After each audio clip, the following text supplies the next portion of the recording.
Paz de Deus, irmãos. Que momento gostoso poder estar na casa do Senhor. Como é precioso esses momentos.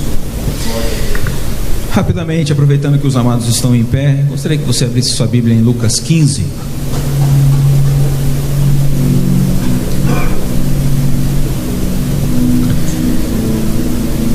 Nós vamos ler a partir do versículo de número 20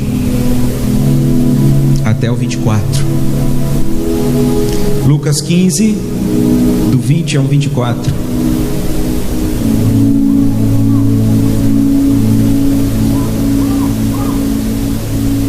Amém? Vamos à leitura da palavra do Senhor. E levantando-se, foi para o seu pai. E vinha ele ainda longe, quando seu pai o avistou, e compadecido dele, correndo, o abraçou e beijou. E o filho lhe disse: Pai, pequei contra o céu e diante de ti, e já não sou digno de ser chamado teu filho. O pai, porém, disse aos seus servos: Trazei depressa a melhor roupa, vestiu, ponde-lhe um anel no dedo e sandálias nos pés. Trazei também e matai o novilho cevado, comamos e regozijemo-nos. O filho estava morto e reviveu, estava perdido e foi achado, e começaram a regozijar-se. Mais uma vez vamos orar ao Senhor. Pai querido, que a atmosfera esteja sobre permita-me mais uma vez ser teu instrumento, Pai. Permita-me mais uma vez, ó Pai amado, estar à frente dessa congregação, desses queridos irmãos, Senhor amado, para transmitir aquilo que o Senhor colocasse no meu coração. Senhor, eu quero ser um instrumento teu neste lugar, nessa noite, Senhor. Que os meus lábios sejam completamente tomados por ti, que a minha mente seja completamente tomada por ti, Senhor. E que teu Espírito flua nesse lugar, Senhor, rompendo barreiras, rompendo empecilhos, rompendo obstáculos, Senhor, e possa achar morada nos corações. Em o nome de Jesus é o que nós oramos aqui, Senhor. Amém. Você pode se assentar, meu querido.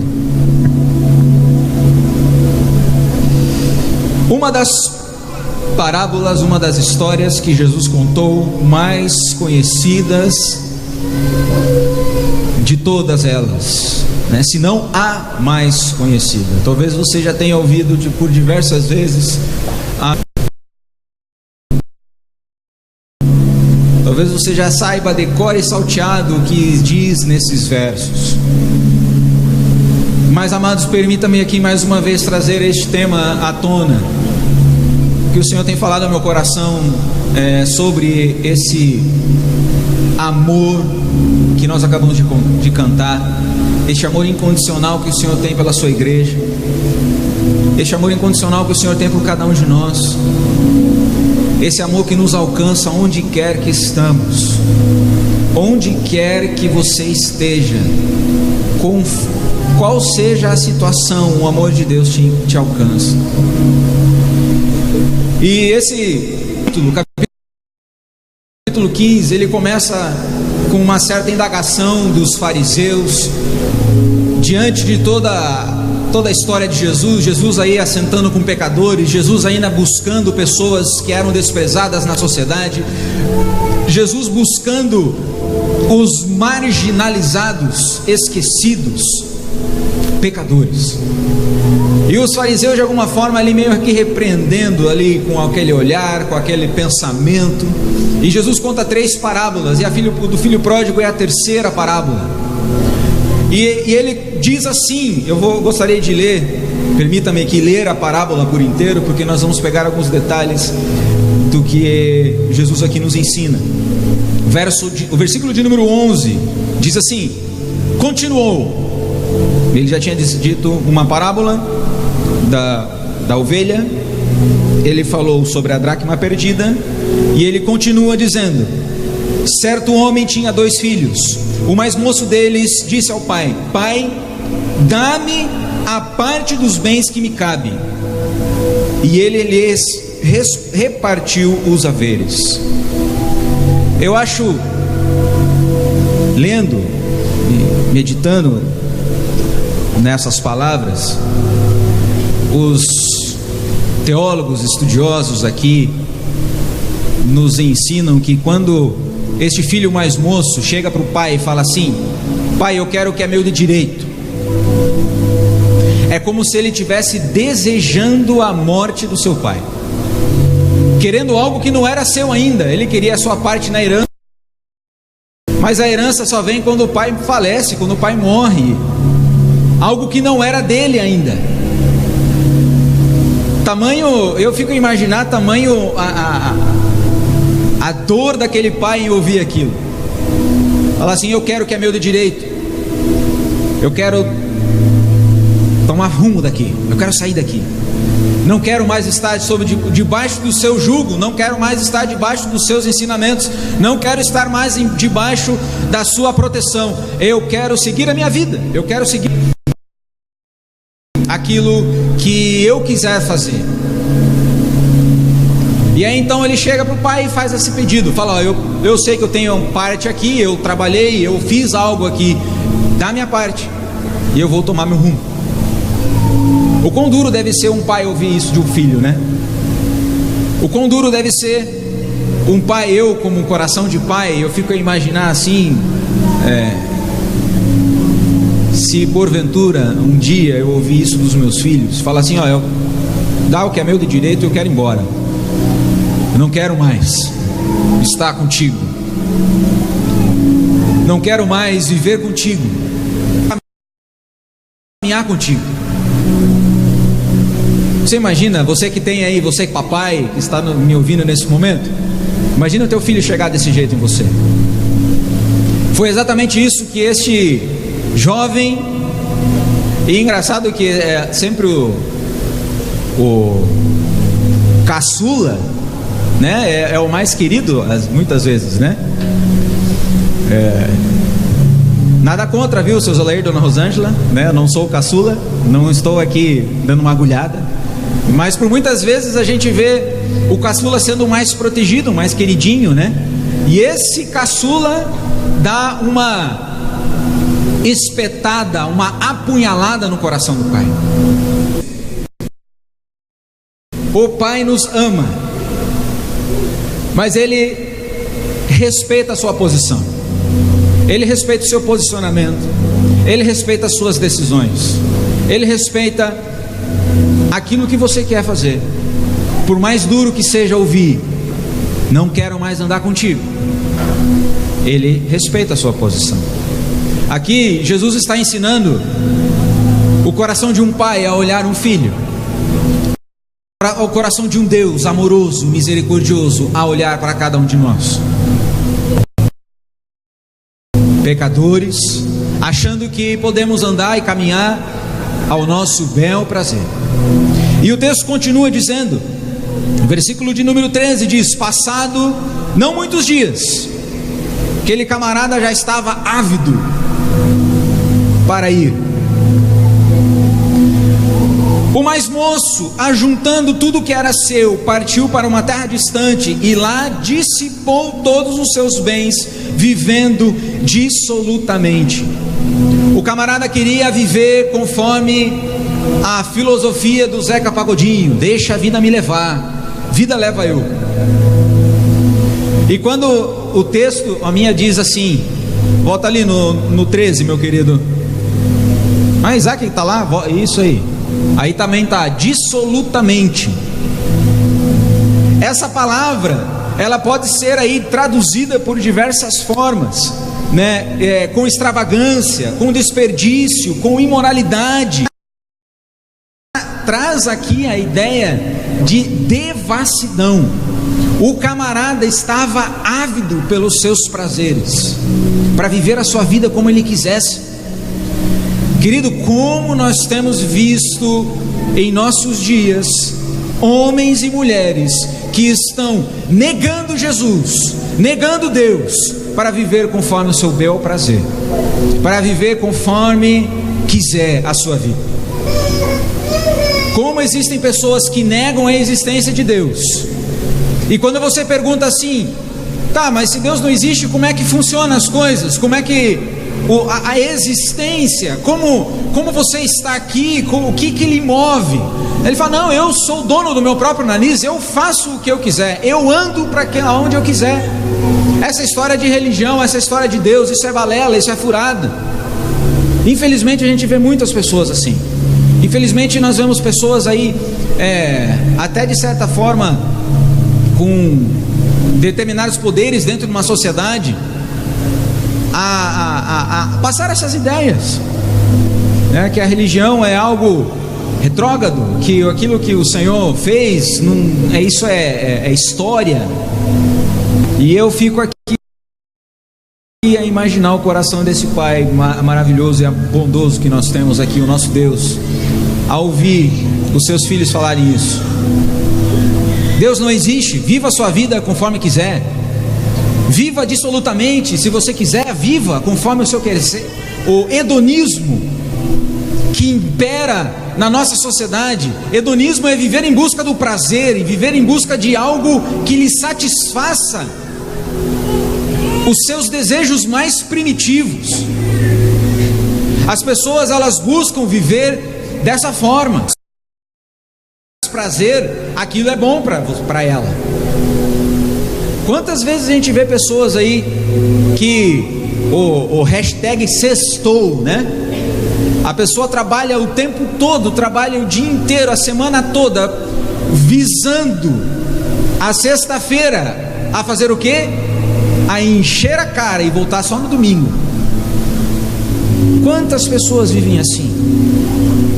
Talvez você esteja até pensando em viver dessa forma. Talvez você esteja vivendo dessa forma. Eu não conheço, eu não sei. A gente tem aqui um relacionamento, mas o nosso relacionamento vai até certo ponto, né? Nós não estamos 24 horas juntos, né? A gente já comentou algumas vezes, nós ouvimos ministrações aqui algumas vezes sobre máscaras, né? Muitas vezes nós colocamos aqui a nossa máscara de crente e vamos para a igreja. Mas nessa noite, querido, o tema, o foco não é esse. O foco é: por que o homem busca sempre o errado? Você já parou para pensar? Esse homem, vivendo dissolutamente, o versículo 14 diz assim: depois de ter consumido tudo, sobreveio àquele país uma grande fome, e ele começou a passar necessidade. Gastou tudo que tinha, começou a viver e passar necessidade. Então ele foi e se agregou a um dos cidadãos daquela terra, e este homem o mandou para o campo guardar porcos. Aquela sociedade, o judaísmo, né, o animal mais impuro que existia. O judeu, se ele encostar no porco, ele está contaminado. Então o pior caso que poderia existir era o cuidador de porcos. E aquele homem, ele preferiu cuidar de porcos do que voltar para a casa do pai. E eu fico a imaginar por que as pessoas buscam tantos subterfúgios nas suas vidas, tantas coisas, mas aí viram as costas para Deus, viram as costas para a verdade, viram as costas para o Criador. Por que as pessoas, elas acreditam em tanta baboseira que se existe por aí e negam a existência de um Criador, Deus Pai Todo-Poderoso, que tem uma aversão à história de Jesus, que veio a este mundo para pagar o preço pelos nossos pecados, que morreu numa cruz para nos salvar, para nos resgatar, para nos redimir? Por que as pessoas têm tanto isso? E eu, quando eu estava lendo isso, eu fiquei nessa, eu parei e falei: Deus, por que as pessoas fazem isso? Por que é tão difícil?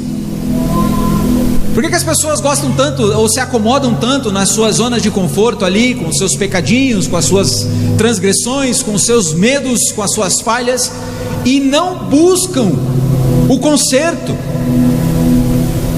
Não buscam a Jesus, não buscam a verdade. E me veio à mente algo muito simples. Jesus é luz, e a luz revela todas as imperfeições.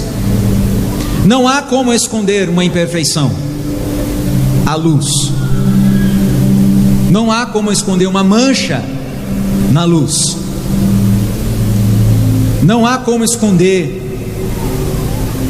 rasgos à luz. Quando nós nos colocamos à luz, quando eu falo, não, eu quero a Jesus, nós temos que estar dispostos a essa revelação de quem realmente somos. E queridos, todos nós, e eu me coloco nisso, todos nós somos pecadores. Todos nós carecemos desesperadamente da graça e a misericórdia do Senhor. Todos. Aqui não existe nenhum perfeito. Eu ouvi uma frase, o seu Zelair hoje falou sobre a igreja perfeita. Eu achei muito bonito, muito legal a frase dele. A gente busca uma igreja perfeita. Quando você achar, não entre nela, porque se você entrar, você vai deixar aquela. Porque nós somos imperfeitos, nós somos falhos. Muitas vezes a gente gosta de achar o defeito nos outros, o defeito nas situações, para meio que corroborar com as nossas falhas, com as nossas manchas. A gente fala assim, olha, eu tenho uma manchinha aqui, mas olha, você viu a mancha do outro? A revelação de Jesus, ela é revelação mesmo, ela resplandece a nossa imperfeição. É muito mais cômodo do que ficar na escuridão, ficar nas trevas, porque na escuridão tudo se esconde. Muitas vezes nós não queremos dar o próximo passo. Por isso que muitas vezes nós nos acomodamos e falamos assim, olha, aqui está bom, aqui há uma penumbra de uma luz, eu estou entre a luz e a escuridão, eu estou ali, aqui há luz, mas não há tanta, então as pessoas não enxergam quem eu realmente sou. Só que quando eu faço isso, eu não estou na luz. Quando você faz isso, você não está na presença, você não se decide. Ontem nós falamos lá na Comunidade Reconciliação sobre um texto que o pastor Miro usou no domingo passado, Salmo 37, 5. Isso. Entrega o teu caminho ao Senhor, confia nele e o mais ele fará. A gente é muito assim, para falar é muito fácil. Eu entreguei meu caminho ao Senhor, entreguei minha vida para o Senhor, entreguei tudo que sou ao Senhor. Será mesmo que nós entregamos ao ponto de confiar naquilo que Ele quer fazer em nós? Por isso esse homem, ele preferiu ir mais fundo no abismo. Por isso ele preferiu ir mais baixo nesse abismo, indo no pior onde alguém poderia estar, cuidando de porcos. E ele fala ali, o texto continua dizendo que ele desejava, o versículo 16, fartar, os porcos comiam, mas ninguém lhe dava nada. Essa alfarroba é um tal de uma fruta, é um produto que só porco come, porque se o homem, se o ser humano come, aquilo é indigesto, aquilo não cai bem. E aquele homem passando tanta necessidade, mendigando, ele via aqueles porcos comendo aquilo, ele queria comer aquilo. Ele estava no mais profundo abismo. E lá no final do poço, ele tem um vislumbre da vida que ele tinha com o pai dele. Querido, nessa noite eu gostaria aqui que você não deixe chegar a esse ponto, para que você possa ver um vislumbre do que o Pai pode fazer na sua vida. Eu amo o Senhor porque Ele nos dá várias oportunidades no decorrer da nossa história. O Senhor, Ele te dá várias oportunidades para que você se reconcilie com Ele, para que você entre no caminho com Ele. Só que Ele não vai fazer isso por você. Isso é sua decisão, isso é o seu plano, isso é a sua tomada de decisão, porque a consequência é sua também. Se você quiser andar com Cristo, as consequências de andar com Cristo serão suas, as bênçãos prometidas serão suas. Mas se você desejar não andar, as consequências também serão suas. Ele não vai tomar essa decisão por você, só que Ele vai dar um monte de oportunidades para você, até chegar à última. Para esse homem foi a última, ele estava no mais fundo poço. E ele então começa a olhar, e ele fala assim: pô, até os servos do meu pai têm pão com abastança, tem pão com fartura, e eu aqui passando fome. Ele começa a lembrar da bondade do pai dele, aquele que ele negou lá atrás. Ele começa a lembrar, falando: pô, o pai era bom, ele dava tanto para os seus servos, que nenhum deles passava fome, que nenhum deles passava necessidade, e eu aqui como filho, não tendo o que comer. E então ele começa então a treinar como chegar na presença do pai. E eu acho muito interessante isso. Ele começa então, ele ali na sua insignificância, ali no seu chiqueiro, ali sujo do jeito que ele estava, ele começa a pensar: não, eu vou chegar, como é que eu vou chegar na presença do pai? Como é que eu vou dizer para ele: pai, me desculpa. Ele então ali ele começa: pai, eu pequei contra os céus e perante ti, e já não sou digno mais de ser chamado seu filho. Aceite-me de volta como servo, como um dos teus trabalhadores. Trata-me como um destes. Eu não mereço, eu não sou digno de ser filho. O que eu fiz é imperdoável. Mas se ele me deixar trabalhar, se ele me deixar conquistar algo, para mim já está bom. Eu me contento com as migalhas que porventura virão, porque eu não tenho nada disso. E ele então entra, o versículo que nós lemos, né? Ele levantou-se, o versículo 20. Ele levantando-se, foi para o seu pai. Ele então se lembra do caminho ao qual ele tinha ido embora. E ele então lembra do caminho e começa a voltar. Sabe o que é maravilhoso nisso? Quem é o caminho?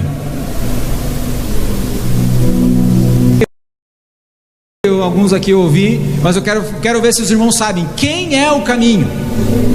Glória a Deus.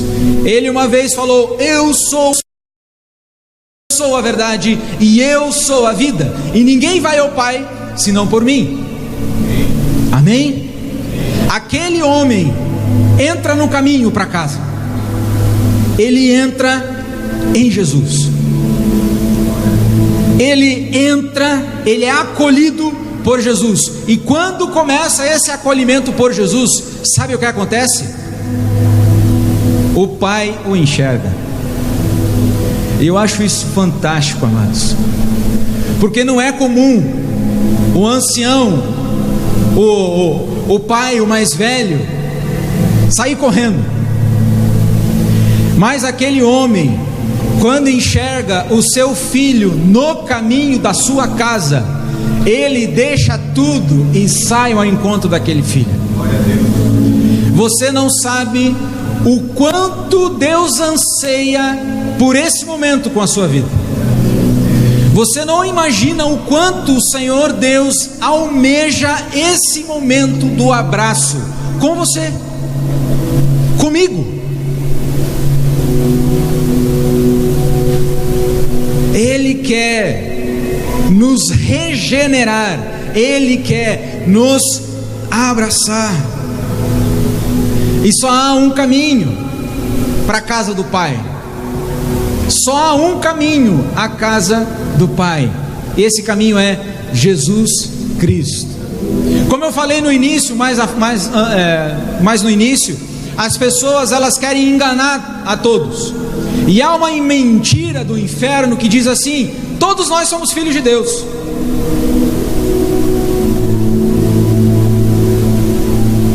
Isso é mentira. E eu vou aqui usar a palavra do apóstolo, e ele estava inspirado quando ele escreveu esse prefácio do livro de Efésios, porque Paulo estava cheio quando ele escreveu isso. Efésios 1, a partir do 3, diz assim: bendito Deus e Pai de nosso Senhor Jesus Cristo, que tem nos abençoado por todas as bênçãos, todas as sortes de bênçãos espirituais nas regiões celestiais, em Cristo, assim como nos escolheu Ele antes da fundação do mundo para sermos santos e irrepreensíveis perante Ele em amor, nos predestinou a Ele para adoção. Saiba que você foi adotado pelo Senhor. Por onde? Querido, não há outra forma. Se você não está neste caminho chamado Jesus Cristo, você não é filho. Permita-me ser duro e direto com isso. Você é criatura do Senhor, você foi criado por Ele, mas você não é filho. Há uma diferença em ser filho e ser criado. E aquele homem, aquele filho pródigo, ele queria ser criado, ele queria ser servo, ele queria voltar pelo menos para estar pertinho.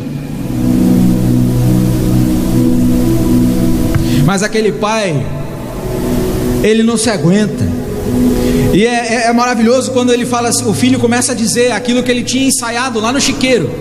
Ele começa a dizer no versículo 21: Pai, pequei contra os céus e diante de ti, e já não sou digno de ser chamado seu filho. Ele tinha ensaiado continuar, ele tinha ensaiado falar: permita-me ser seu servo. Só que o pai aqui, ele está tão extasiado pela volta do filho, que ele fala assim, o versículo 22, o pai porém disse aos seus servos, ele interrompe aquilo que o filho está falando. Ele fala assim: trazei depressa a melhor roupa, vestiu-o, ponde um anel em seu dedo e sandálias nos pés, trazei também e matai um novilho cevado, comamos e regozijemo-nos, porque este meu filho estava morto e reviveu, ele estava perdido e foi achado. E começaram todos a regozijar-se. Tragam a melhor roupa. Sabe o que isso significa? Tragam a roupa de honra, tragam aquilo mente para aquele convidado de honra da casa. Traga um anel. Sabe o que o anel significa? O anel significa sinal de autoridade. Aquele ali tem poder. Na nossa cultura, o anel vai além. Quando você está diante do pastor, quando você vai casar, o anel que você troca com a sua esposa, ele é um sinal de compromisso. É como se aqui Deus, o Pai, estivesse se comprometendo com aquele filho, lhe entregando uma autoridade de filho. E ele calça umas sandálias nos pés. O que significa isso? E você não é servo, você é filho. Por mais que você queira as migalhas, o Senhor tem muito mais.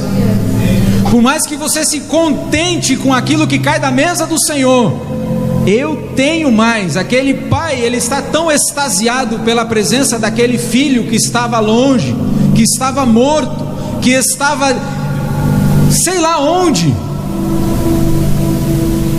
que ele dá honra àquilo. Sabe o que é lindo nessas três histórias?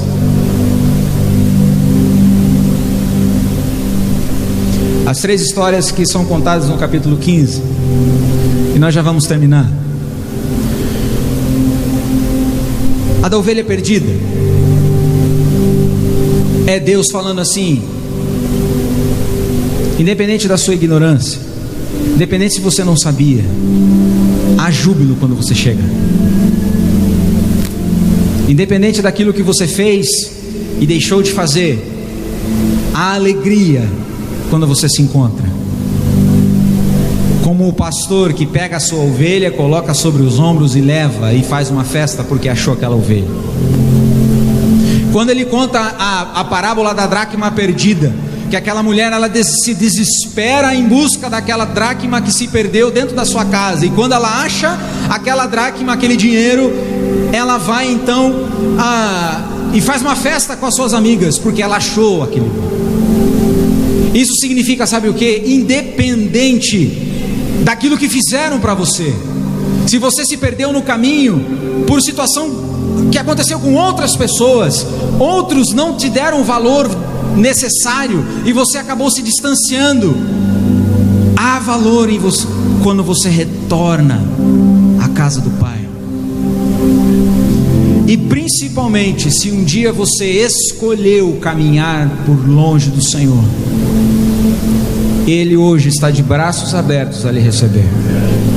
Ele está hoje querendo este encontro, desesperadamente por esse encontro, e não para fazer de você mais um, mas para te fazer filho.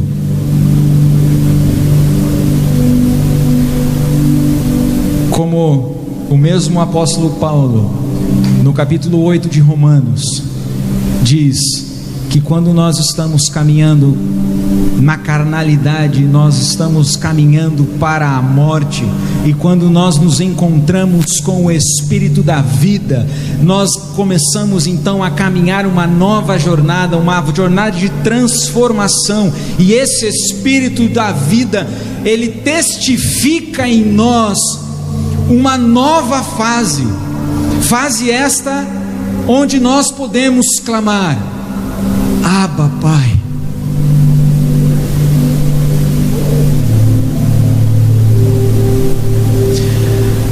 Abba, Pai, Paizinho querido.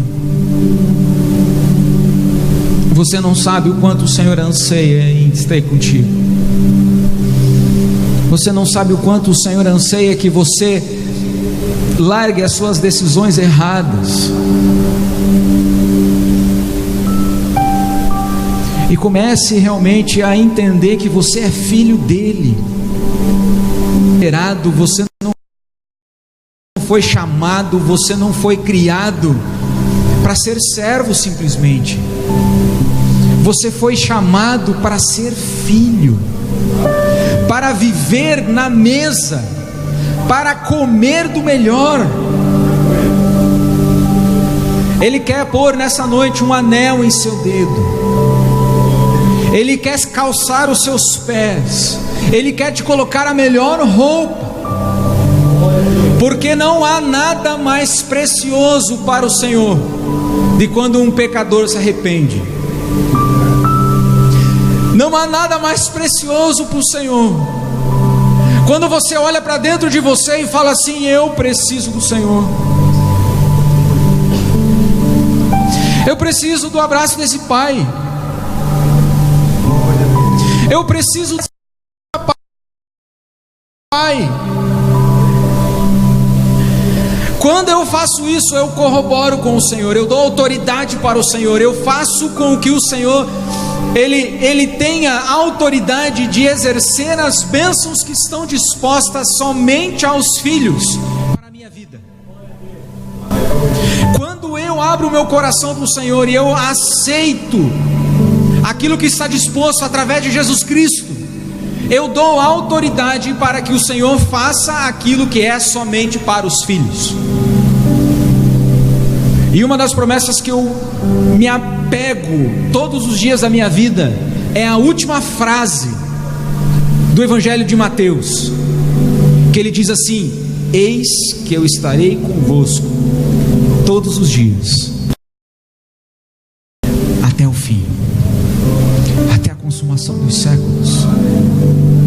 Quantas pessoas têm se dedicado ao suicídio, têm corrido para o suicídio porque se veem sozinhas, porque se veem desamparadas, porque se veem sem ninguém ao seu encontro. E o Senhor está à porta nessa noite dizendo: eis, eu quero estar contigo todos os dias, até o fim.